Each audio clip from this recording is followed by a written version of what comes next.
Donna, why did you go into teaching? It's not a, there's so many horrible stories anymore, and I wonder sometimes why any young person would ever consider it. Well, that's really the career I had all along. When I was in kindergarten, I wanted to be a kindergarten teacher. When I was in first grade, I wanted to be a first grade teacher. When I was in second grade, I wanted to be a second grade teacher. So I ended up at high school. And so I went into college. Of course, I wanted to be a high school English teacher. And you? Why did you go into teaching? I got lucky, I guess. I was going to be an archaeologist, so I was a long way from that, and archaeology didn't seem like something that was probably going to get me a job when we were going through a recession, so I thought, well, I'll stay with the teaching thing as a default. So it was sort of a default, and then when I student taught, I just had a ball, so I stayed with it, I guess. Okay, that is great. Well, I had a very challenging first year. I really wondered during that first year, different times, whether I was in the right career or not. Have you had times when you wondered that? Absolutely. I can say, I mean, I had a wonderful time with the kids. I like school. I've always liked school, so I suppose that's kind of a natural fit. I also remember in 5th grade, I had a really evil, wicked teacher, and she was mean to children. And things she did in class, as a 9 or 10-year-old or whatever, I remember thinking, wow, I could do this better than you.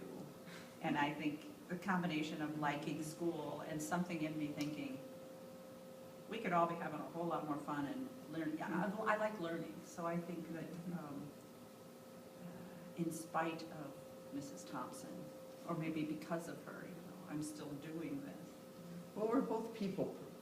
We Absolutely. like to be around others, and we enjoy working with our students and seeing them succeed. Don't you think? I know, I love the kids. I mean, it's like, why do I teach? Well, I like learning, I like the kids, I like the aha moments.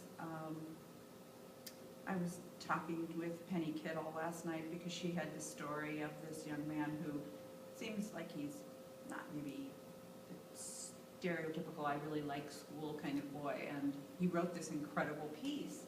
And it was kind of a watershed moment for him, and I had a boy who was a hunter and very rough around the edges, and he wrote a poem about being in the country and hunting and breaking ice on the waters in the morning, and it was a piece that just blew the class away, and me.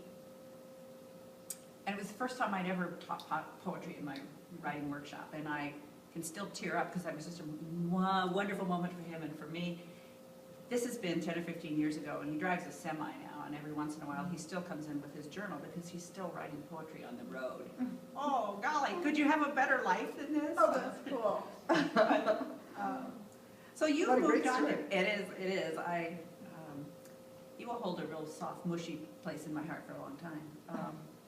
We were both in grad school at the same time, and I'm still doing public school, and you're in college, so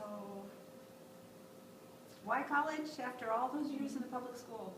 Well, I had several different student teachers, and one time I had a student teacher who really wasn't doing well, and it was basically because she had not had a good educational foundation. And so during our planning periods, instead of talking about what we're going to do in the classroom the next day, I'm talking about my whole concept of teaching and why we're doing reading workshops and independent reading, and why we are doing writing workshops, and what you do when you conference with students, all things I thought that she should have come into the student teaching with.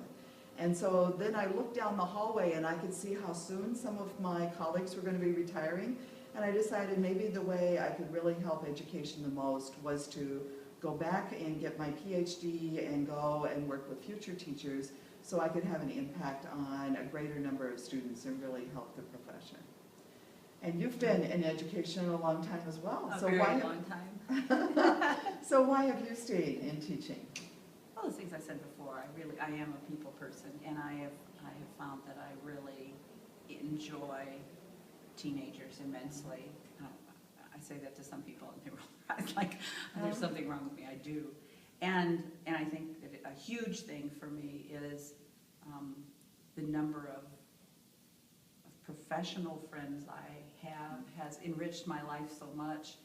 I'm not sure I'd still be teaching if I hadn't encountered the Iowa Writing Project years ago, because not only the pedagogy and practice that was part of that class, but the professional friends I started making and the networking, it radically changed my practice, so that things that didn't feel right in class, things that might have driven me out of teaching because it just wasn't working, well, now I'm doing something different and it is working. So then that feels really good to have something go well in class. And like I said, that nobody could ask for a better collection of friends. Some I just say are professional friends, and some that are now, wow, some of my best friends as well. So you get a profession where you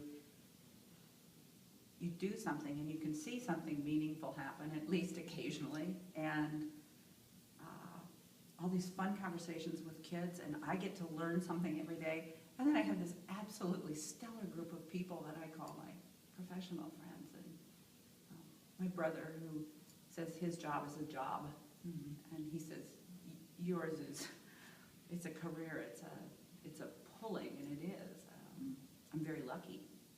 So that's kept me in it, and it's what I want for other people. So I hope you do real well with the student teachers. I want them to have the same experience. Well, both I.C.T.E. and I.W.P. have made a huge difference Absolutely. in my profession, Absolutely. professional life as well.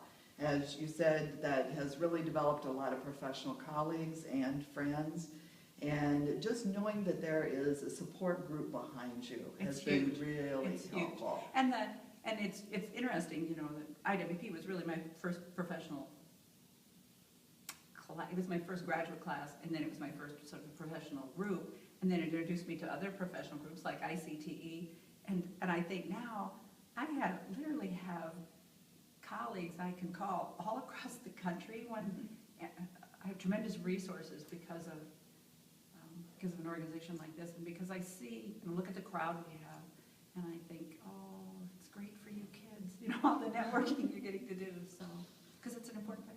Yes, and when I look out at our conference, I'm so excited to see all the young faces before us. Yes, me too. Yes, so I wish them all well. Yes. As we keep teaching. Yeah, because I really still like this. Me too.